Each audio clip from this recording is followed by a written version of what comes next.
Well, guys, I'm still alive, getting a little bit better. Still fatigued after my little bit of an up.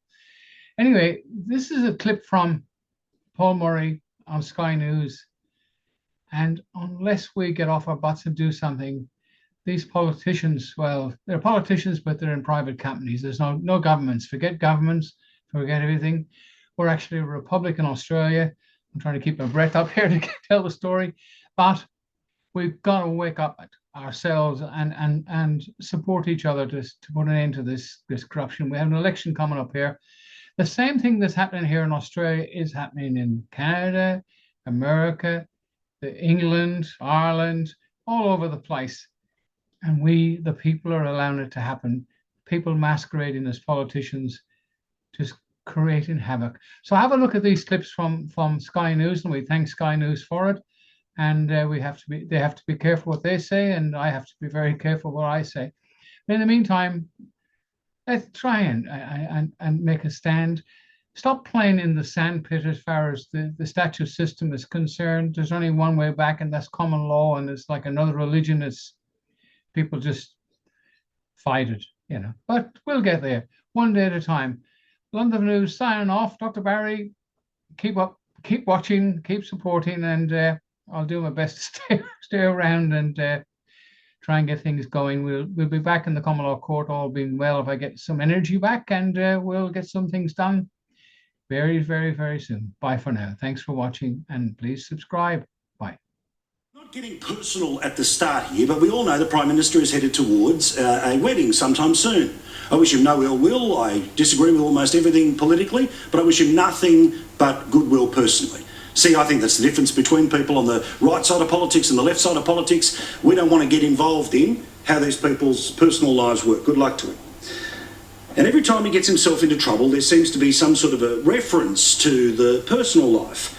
And again, I'm not going to criticise the choices he's making in his personal life. Good luck to him. But I've got to say, the most recent one is about as out of touch as you can get with where the country is right now. We had to sit through on the weekend a back and forth conversation about his hopes to find love again after his relationship had broken down, blah, blah, blah. Who cares? Now, again, we understand at some point he's going to get married. Good luck to him, but that's his business, not ours.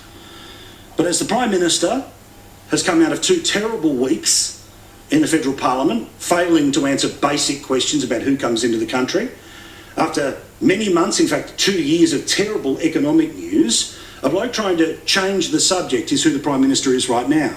He's trying to change it on the personal side. He's trying to change it on the professional side by hopping back into the private plane. Now, I don't know if it'll be one of the 2 brand new ones that will be delivered to his government. Yes, ordered by the previous, but still not cancelled by his government. But all of that means get ready for more Airbus Alba. He's got plenty of trips planned in the next 4 months. And of course that means he's anywhere but here. And by his own rules, he can't answer questions about what happens domestically because he's overseas at the time. Nice way of trying to, again, change the subject. But in Australia, the A1 subject is cost of living. Now, it haunts this government because Australians are, A, doing it tough, but B, they were promised a lot better. How many times have I sat here and showed you that original promise from a couple of years ago? They have failed to deliver on every single front. Well, tonight, a little different way of telling that story.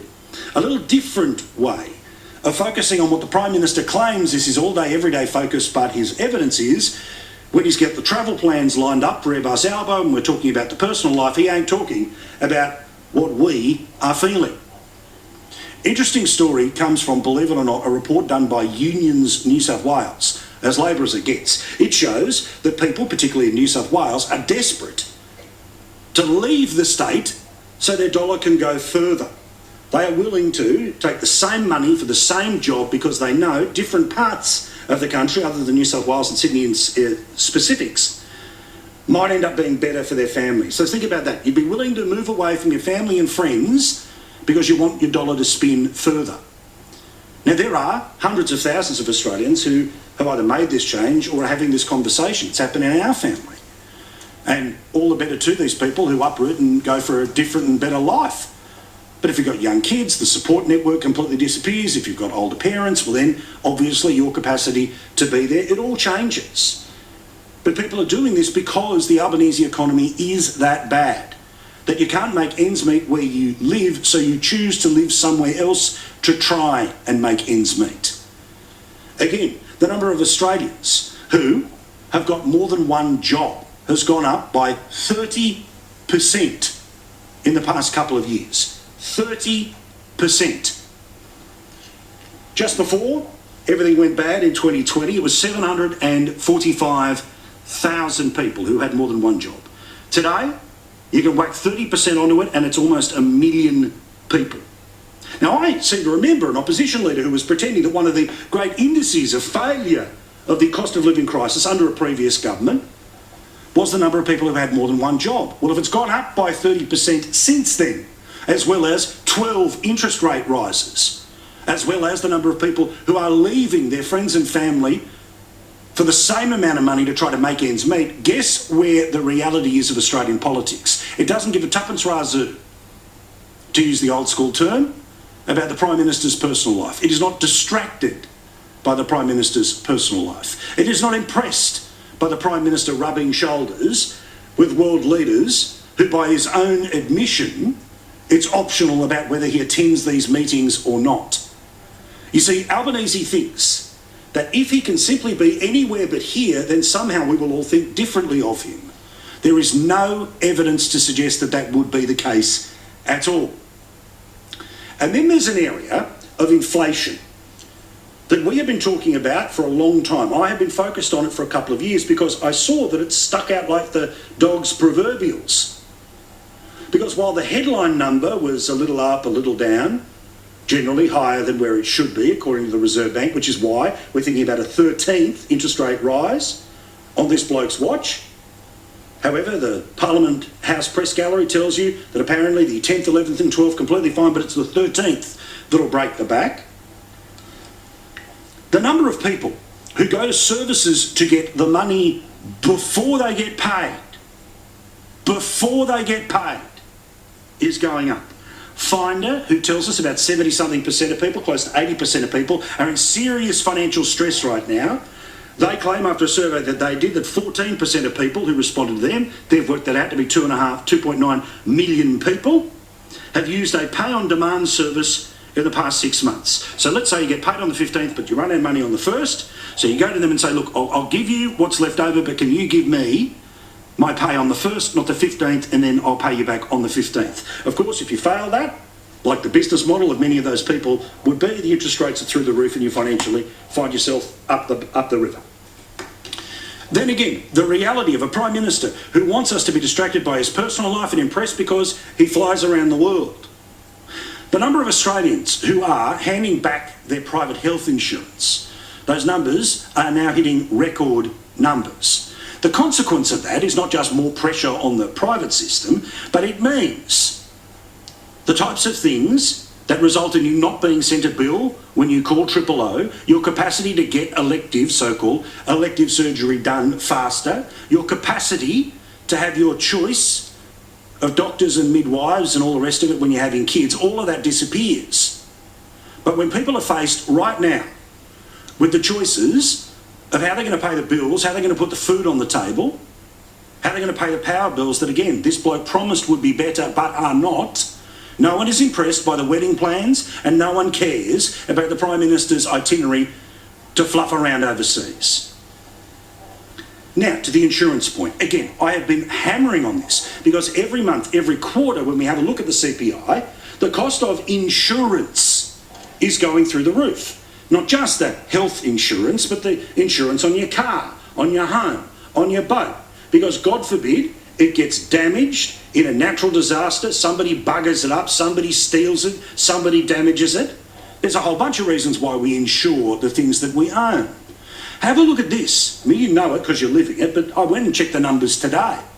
These are the past 3 years, all basically the same period of time, about how much insurance has gone up. It went up by 3 and a bit percent, then it went up by 8.5% from the 3.5%, then it went up by another 6.4 on top of the 8.3, on top of the 3.4, which is 18.3% inflation on insurance policies. Well, Well, again, today, more data, more information, not just bleeding, bitching and moaning, but data to drive home my point about why the Prime Minister and his government is in a world of pain. Now, you will see in the next 24 hours, I'm deliberately intending not to debate it, that Jim Chalmers has got blanket coverage in much of the clickbait media tonight because he said that Peter Dutton is the most divisive leader in a decade. Who cares? These people are in charge of an economy they promised to do better that has gone way back. The cost of paying off a house is 12 times higher via interest rate rises. That has increased by 12 times on their watch.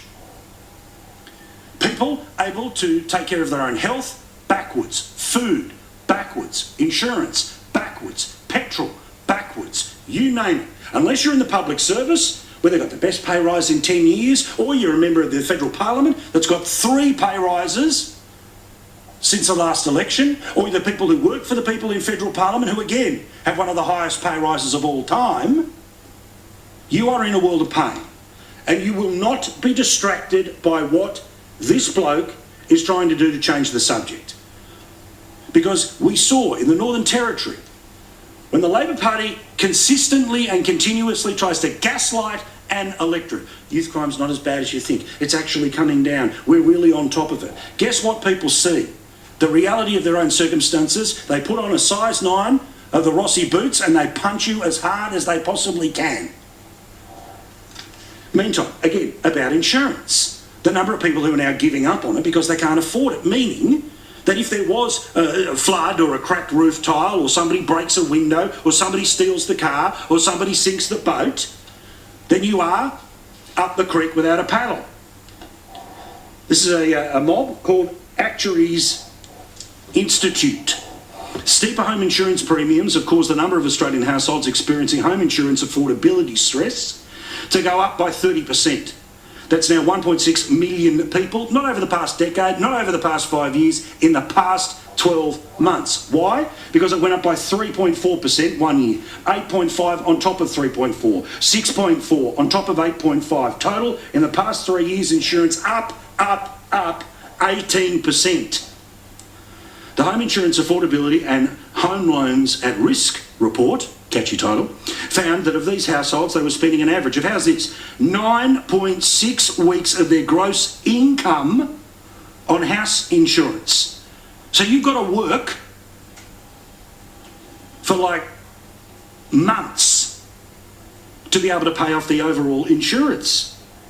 7 times higher than the average household. Overall, the proportion of affordability stress in households facing more home insurance premiums are more than 1 month's gross annual income. I apologise.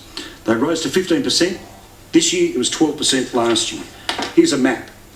So if all the garble word doesn't work. The darker the colour, the harder it is for people to pay for things like home insurance. Oh, but the details of when he's going to get married in his previous love life and the breakdown of his love life, and please, think of me as a great world leader because I know how to jump on and off a private jet. Shove it.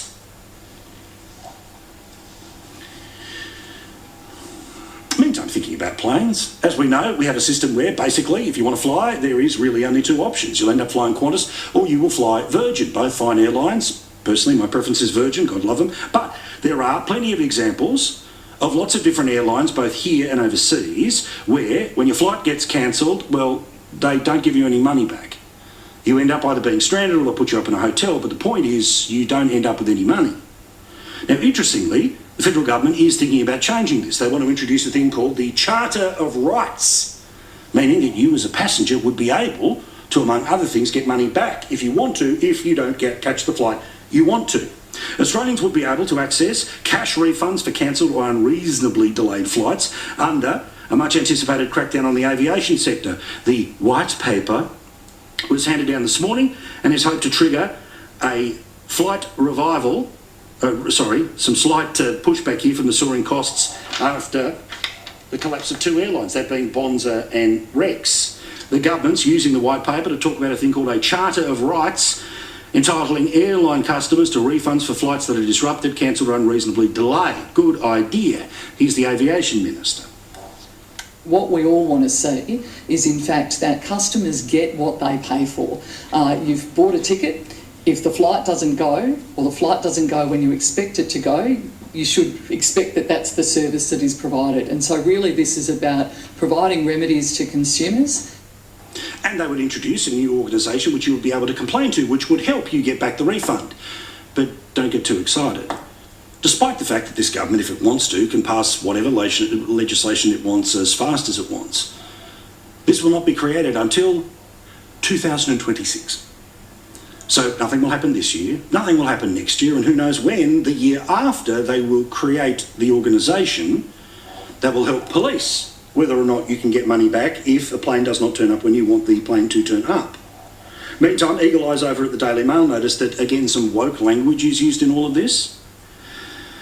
Anthony Albanese's government vowed to improve the rights of airline passengers, but minor technical change has Aussies laughing woke. You see, the telecommunications industry has a thing called the Telecommunications Ombudsman. The term ombudsman is essentially a person who will investigate complaints on your behalf in most of the areas that business is on one side, government is on the other side. The ombudsman puts out a report. The ombudsman is often somebody who is supposed to be independent from government.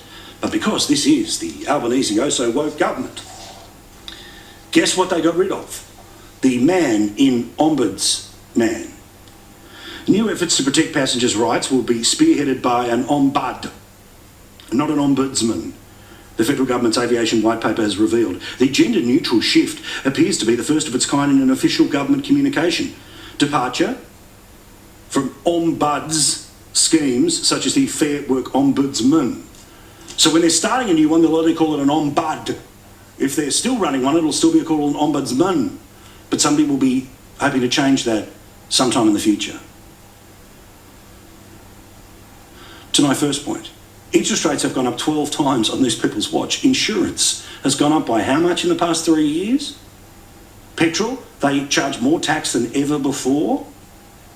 The Prime Minister thinks he can distract you by personal life anecdotes, or look how big a world leader I am because I'm going around the world on a new private jet that's going to cost him and the Governor-General, or us actually, about the same amount of money as The Voice did, about $450 million.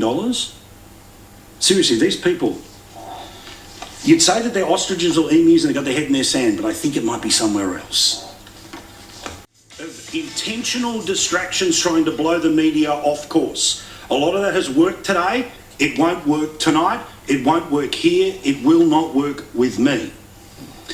Latest opinion poll today, printed in the Turnbull Times, shows us 52% of Australians believe the country is headed in the wrong direction.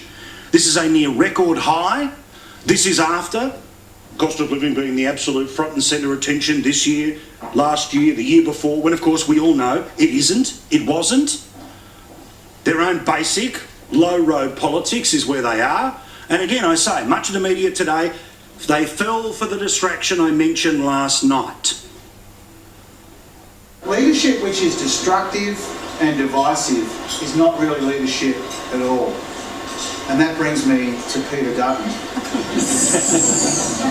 He is the most divisive leader of a major political party in Australia's modern history.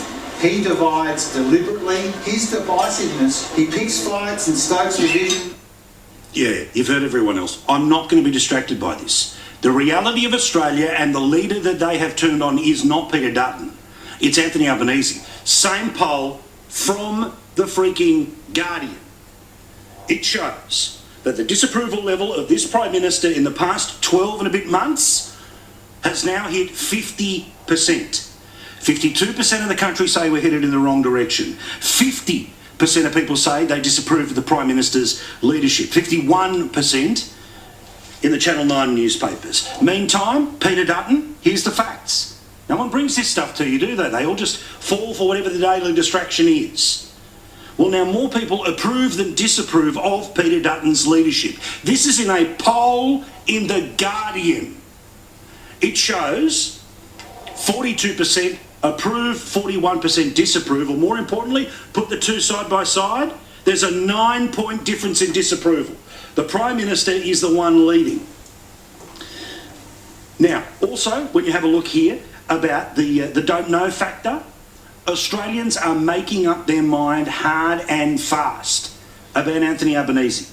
Just 10% of people say they do not have an opinion about whether it is positive or negative. Well, right now, he is losing by a massive margin and already half of the country. So even if this 10% swings in, well, guess what? It'd still be in negative territory. The same is not the case for Peter Dutton. He still has 16% of people who have not had his leadership defined, or they have not come to a conclusion about whether it is positive or negative. Now, this stuff is huge. Because remember, what were we told for day after day after day? The same people who all fell for the distraction today, not Jim Chalmers talking about the economy, not talking about cost of living, not talking about insurance, not talking about 12 interest rate rises. The reality is, for the past 2 weeks, there was one debate in the country and we were told it was toxic. And as we saw last week in the Parliament, his dog whistle only plays one note. We heard you in silence. You can hear me in silence. Order. Stop being racist.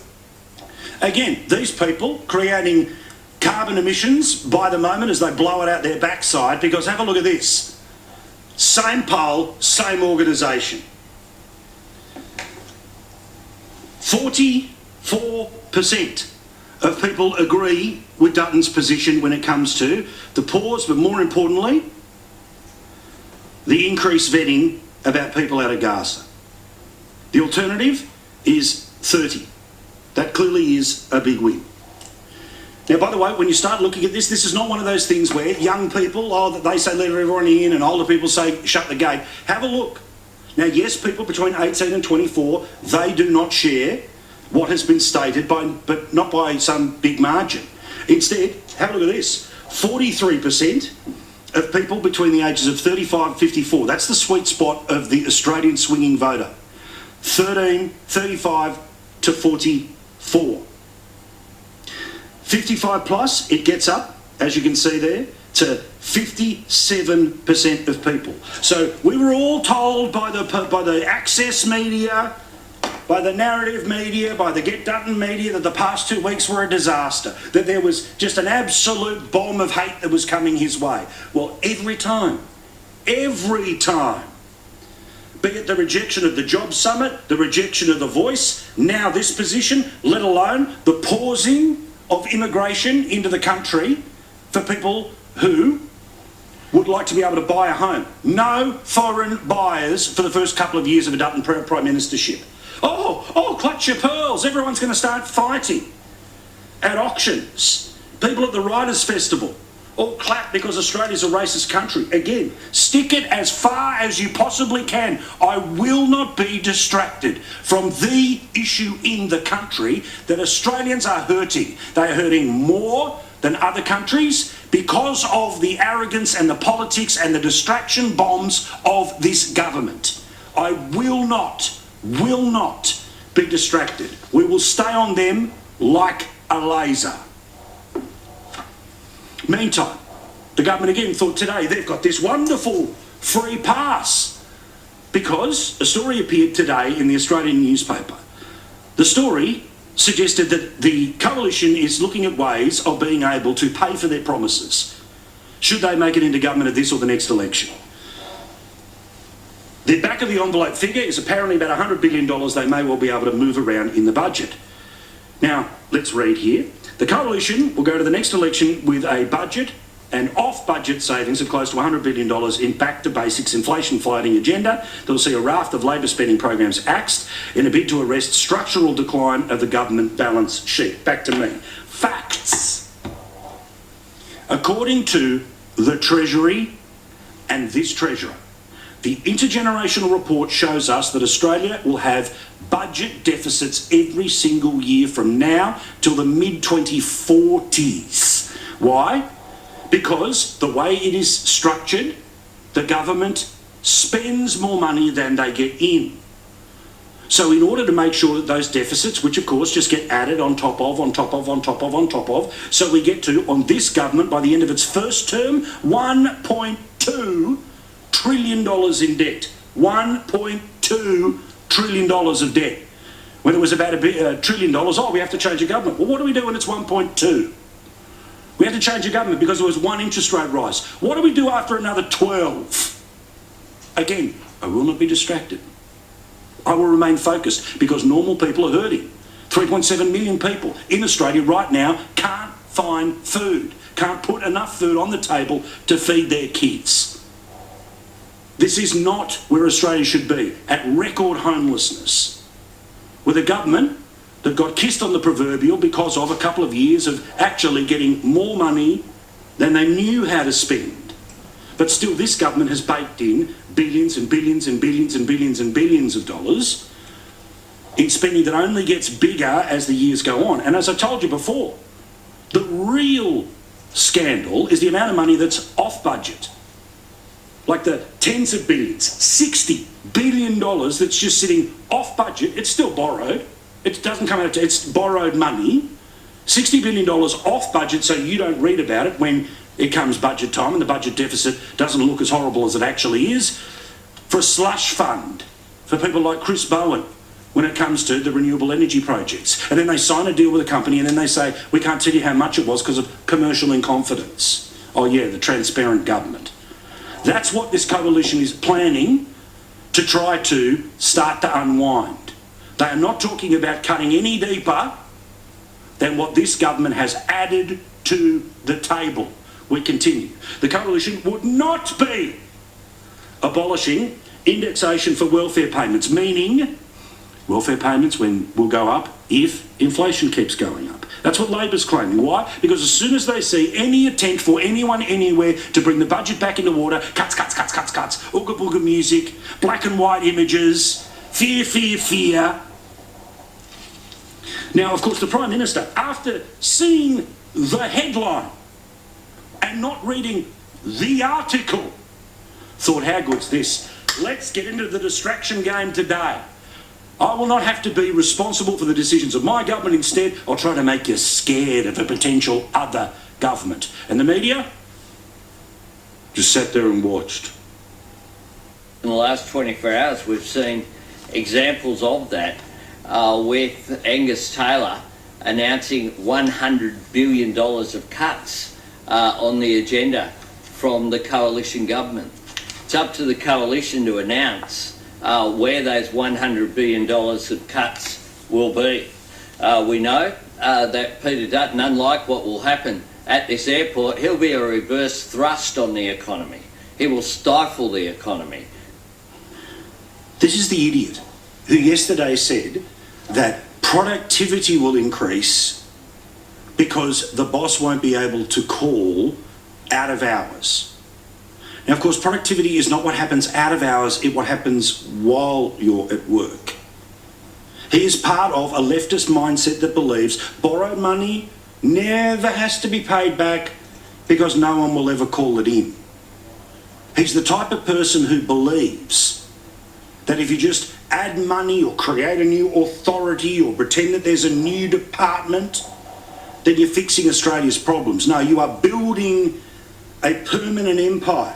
This is the front and centre goal of centre-left and further left politics. You have seen it in Victoria, and to this point, yes, it works electorally, but it's wrong. Which is that the government grows so big that you either work for the government. This government has added more than 36,000 public servants. If you're in business, then your biggest client is the government. Look at the NDIS. Or the percentage of people getting welfare, which has now grown to the biggest in our budget's history, at about 26% of all of the money that the federal government spends, it is spent on welfare, so you become dependent on the government. Those three groups, push them together, you get the best part of what, 60, 65% guaranteed baked-in political majorities. Well, I still live in the joint where you can say the government's wrong. Now, I know the government's planning, of course, this government is planning to censor the internet, where lefty think tanks, people who would hate me, you, this channel, will say misinformation, and then the separate independent authority will turn around and say that the comments that we've shown, based in data, based in fact, misinformation. And if a social media company, you post it, Well, they would be fined millions of dollars for having that misinformation. And then eventually the social media company turns around and says, we can't be bothered posting links from said business. I'm not into that country. You're not into that country. Do not be distracted by these people. You see, if Albanese had actually read the article, and I know that 2/3 of people allegedly on Twitter only read the headline, he would have actually seen what are the potential areas coming for the opposition. We'll hear from Angus Taylor first, though, about what he is talking about here when they're saying all we're going to do is pull back on what Labor has been spending since they came to government. He's fighting the Reserve Bank. He's fighting the Productivity Commission. And he is fighting the laws of economics in this country, because he thinks that the way to beat inflation is to throw more money at it, and that has never been true and never will be true. We know what the answer is to beat inflation. You've got to get back to basics. That does mean you've got to manage the growth in government spending, and that's why we've opposed over $92 billion of spending in our voting in the Parliament. That's the whole point. Elections are about to be choices. They are meant to be about forks in the road. Labor and the left and their mates in the media arrogantly believe that unless you are in lockstep with them, then you are part of the problem. No, we just disagree with you.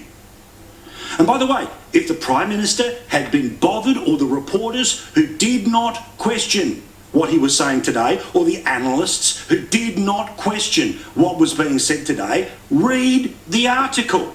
Because in the article, here's some of the stuff that gets you to the mythical $100 billion, the Ooga Booga number that will be shoved down your throat by the narrative makers in this country, by the advertising, by the black and white, by the scary music.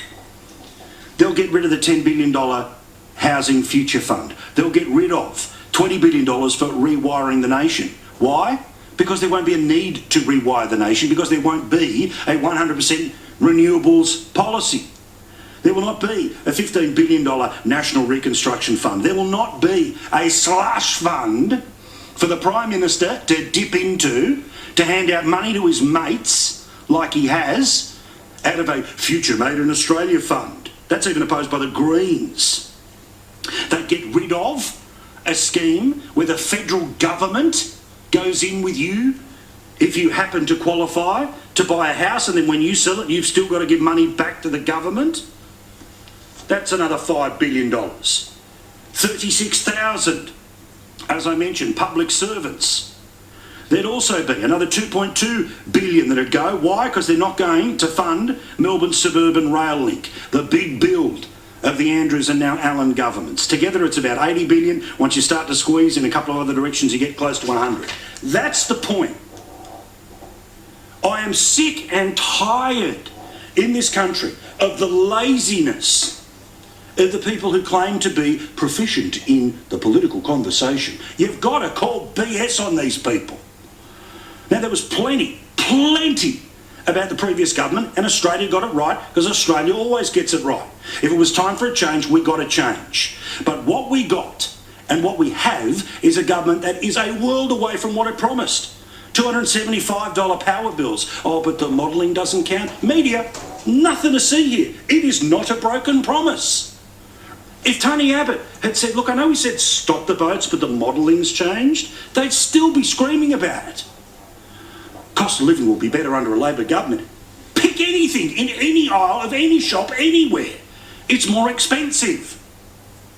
Oh, we care about the little person. 12 interest rate rises, let alone increasing petrol taxes, let alone insurance premiums going up through the roof. This mob, they don't care because they give themselves pay rises. Oh, sorry, completely separate, independent. No wage freeze for them. They got 3 pay rises since the last election. Prime Minister's got 2 new private jets. The people who work for the politicians, they get their highest pay rise in 10 years. The public servants who advise the politicians, they get their biggest pay rise in 10 years. Do I seem pissed off? Because I am. I will not be blown off course by these people. They hate what we do here each and every night. So you've got to be here every night. You've got to seriously link the show. You've got to share the videos on YouTube. You've got to find the link at skynews.com.au. You've got to get the podcast. You've got to make us too big to ignore. They will do everything they can to pretend that what we say here doesn't matter, but you and I know that we are the ones who were first to call them out, first to say that the emperor has no clothes. Another example of that was something we saw during the election campaign, which was the world of each way elbow. Now, of course, when it comes to each way elbow, that's because says one thing and then does another, says one thing and then says another, often within the same week. But because much of the media is too busy licking the boots of this bloke because he'll help tuck them in at night with a little text message or a couple of drinks at the lodge, and the last guy was so mean to us. A couple of people have already mentioned this, but how can I not? The proposed gold mine in Blaney in New South Wales. Blaney, just near Bathurst. Beautiful part of the world. The Chinese restaurant there in the main drag, excellent. The pub next door, old school. I love that there, and I love that part of Australia. Beautiful part of Australia. Shout out to everyone down the road, including my mates Kate and Dave in Bathurst. Now, as you know, last week, the tailings of this gold mine were ruled to be something with Indigenous heritage connections to it. So the people who ran the mine said, well, sorry, we can't turn around, we can't do this. It's gone, it's over. The Indigenous leader came forward and again said that there was some sort of cultural connection to all of it. Tanya Plibersek made it very clear that she, as a representative of the Albanese government, made the decision to give the mine the biscuit. Just to be very clear, I haven't blocked the gold mine. What I've said is that they need to relocate the tailings dam. It's an area that's associated with two very important creation stories. If you have watched Aussie Gold Hunters, you would know. No tailing, no mine. That's the reality. Oh, we could just move things over here, move. If the people who run the gold mine, who would stand to make a pretty profit out of it, say they can't move it and this is the only option, then guess what? It's the only option. You pretending you're pro the mine, but this one little thing that clearly the people running the mine won't move means you killed the project. And amazingly, the Prime Minister comes out today and says, I'm pro the mine. Well, could you tell your minister, who last time I checked works for you, to double check her decision-making process? Talk about each way elbow. His government bans a mine. Oh, but he's still for it. Chris Minns would like it to go ahead. I'd like it to go ahead too. There's nothing to stop it. There were other options that the company put forward on the tailings dam. Yes, there is. It's called the Australian Federal Government. Nothing standing in its way. Now, we know this Prime Minister loves being surrounded by the lovies who will one day call him Man of the Year or put him in the InStyle magazine and, oh, pretty boy in China, all the rest of this crap that we've had to put up with, including the love life. I don't care. I don't care. Wish you well personally, but I do not care. Well, today, the CFMEU, they took to the streets and F Albo.